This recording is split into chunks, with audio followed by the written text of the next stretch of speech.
This hearing may start with a single violation, but what unfolds is a high-stakes reckoning, years in the making. We're in Bexar County, Texas, looking at the case of Rose Padilla, a probationer whose case dates all the way back to 2015. The violation itself sounds simple, leaving the county without permission. But when you peel back the layers, this isn't about a road trip. It's about trust, restitution, and a nearly $80,000 financial obligation that has barely moved in almost a decade. Probation originally wanted revocation, meaning prison, was absolutely on the table today. Instead, we're watching the court wrestle with whether continued supervision is realistic or just delaying the inevitable. Pay attention to how the judge probes honesty, financial reality, and accountability, because this courtroom isn't interested in excuses. The central question is brutally simple.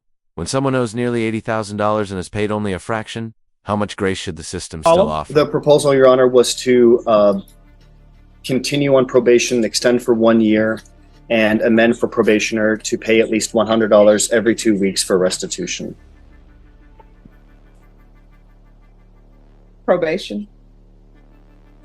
Your Honor, the original recommendation was for revocation. However, it does indicate that if the court wishes to continue to extend the 1 year, amend the probationer to pay at least $100 every 2 weeks for restitution.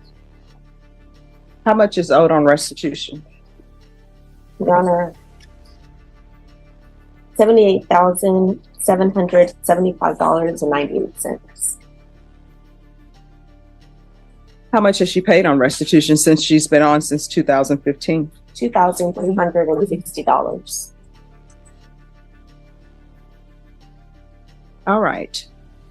Your Honor, Ms. Padilla is a waitress, and she is frankly incapable of making any other payments aside from the ones that are recommended for the $100 every 2 weeks. All right. Why is she leaving the county without permission? So she was, there's a healing mass that occurs in Hidalgo County. This is the moment where the entire hearing pivots. When the court hears that nearly $78,776 is still owed, and that only $2,350 has been paid since 2015, the math speaks louder than any argument. Restitution isn't symbolic. It represents a real victim still waiting to be made whole. From a legal standpoint, probation can be revoked not just for new crimes, but for failure to meaningfully comply with financial obligations. The judge clearly understands Padilla's limited income as a waitress, but limited income doesn't erase responsibility. This is why the court is laser-focused on whether $100 every 2 weeks is truly sustainable. Because once the judge denies revocation, the court's credibility is on the line too. So here's the question for viewers. Should long-term inability to pay eventually outweigh continued probation, or should effort matter more than totals? Some doing for me to grant a revocation. So for probation to be asking for revocation when they know that normally if there is monetary issue, if there is a drug issue, usually I try to address those before we head down the road of revocation. So for them to be asking for revocation, that says something. So why didn't you pick up the phone and call probation and ask them if you could leave Bexar County to go to this event? You want to raise your right hand for me? You solemnly swear or affirm the testimony you give will be the truth and nothing but the truth, so help you God? Yes, ma'am. All right, you can lower your hand. State your name for the record. Rose Padilla. All right, why didn't you call probation? It wasn't a Saturday, and I thought, nothing was going to happen. Just me going and coming back. You cannot leave Bexar County without permission while you're on probation. You understand? Yes, ma'am. Now, this explanation lands softly, but legally, it lands hard.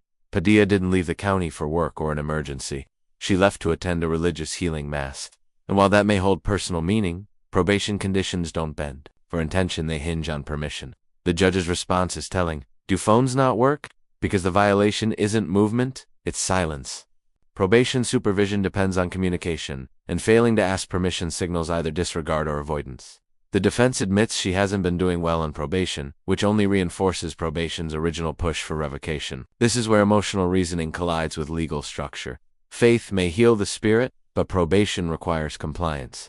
So ask yourself, should personal belief ever excuse a probation violation, or does equal enforcement require that same rule for everyone? That's the agreement you all reached, or will you be able to pay it? If you're not going to be able to pay it, you need to let me know now, because if I follow this agreement, and I get a report that you miss one of the weeks in paying, we're gonna have problems.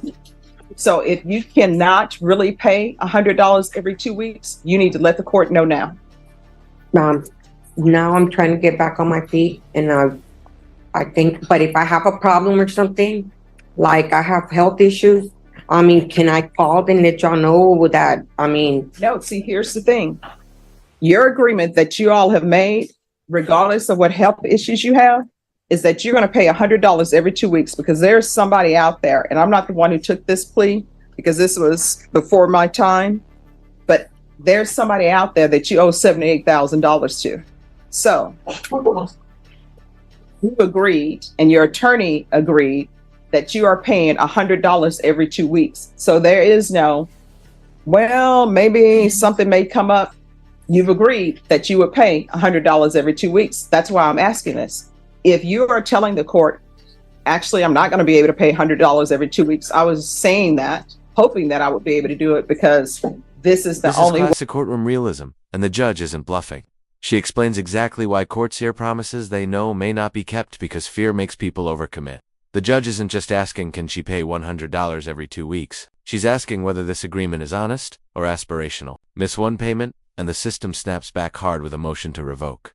This isn't compassion versus punishment. It's sustainability versus collapse. The judge even invites the defense to pause and renegotiate, which is rare, but smart, because unrealistic conditions don't help anyone. When Padilla hesitates, you can feel the tension tighten. This moment forces accountability in real time. Would you rather accept a deal you might fail, or admit limits now and face the consequences? Honestly? All right, so you're saying, and you're telling the court, you're telling probation, that you're going to pay $100 every 2 weeks. yes, ma'am. And when is this going to start? And it started in 2 weeks, Your Honor. When's her next pay period? When's your next page? Maybe next paycheck. I get paid every Wednesday. All right. So this is her first payment, then is going to be, since you get paid Wednesday, is that electronic deposit maybe or no? No. All right. So her first payment, she's going to be making payments on December 7th. That should be her first payment of beginning every 2 weeks. Do you understand? Yes, ma'am. And since she gets paid on Wednesday, her payments should be falling on that Thursday, because she has to get the check, go cash the check, and do all of that. All right, I'll deny the motion. Alternate amend conditions to include $100 payment every 2 weeks, beginning Now on... we move from money to credibility. Failure to report is probation's red flag, because supervision collapses when communication stops. The judge acknowledges miscommunication happens, but she also draws a firm line. Reporting dates aren't optional, and confusion doesn't stop warrants from being issued. This is where Padilla's case hangs in the balance again. The court has already denied revocation once today, but that goodwill doesn't reset the rules. The judge makes it crystal clear, misreporting again. And probation will file to revoke. Period. This is the quiet warning that carries the loudest consequence. At this point, probation is no longer about punishment. It's about whether the defendant can function inside structure at all. Tell her to report as necessary. Okay, why are you not reporting? Well, on when I got arrested, I received a text, and then I got a warrant, and then I went to go talk because they told me I needed to get an attorney or for my bond. So when I went go talk to him, and then I have the text where my probation officer texted me that I had an appointment yesterday, which I went in yesterday, and she even sent me for a UA for tomorrow. And I go, why wait for tomorrow? So I went yesterday to go get a UA too. All right, here's the thing. Don't miss reporting. You understand? No, ma'am. All right, so I'm assuming you're required to report monthly. When do you want her to show up to report? I'll look at the appointment book to see if it's already been put on the books for next All right, month. so she's going to give you a date when you to report, and you need to report. Don't miss any reporting dates. Here's the thing. Sometimes miscommunications happen, I've already said that I'm going to continue you, so there's no need for us to go back and forth. Yes. As my grandmother would say, who shot John? Here's the thing. She is going to give you a date for when you report.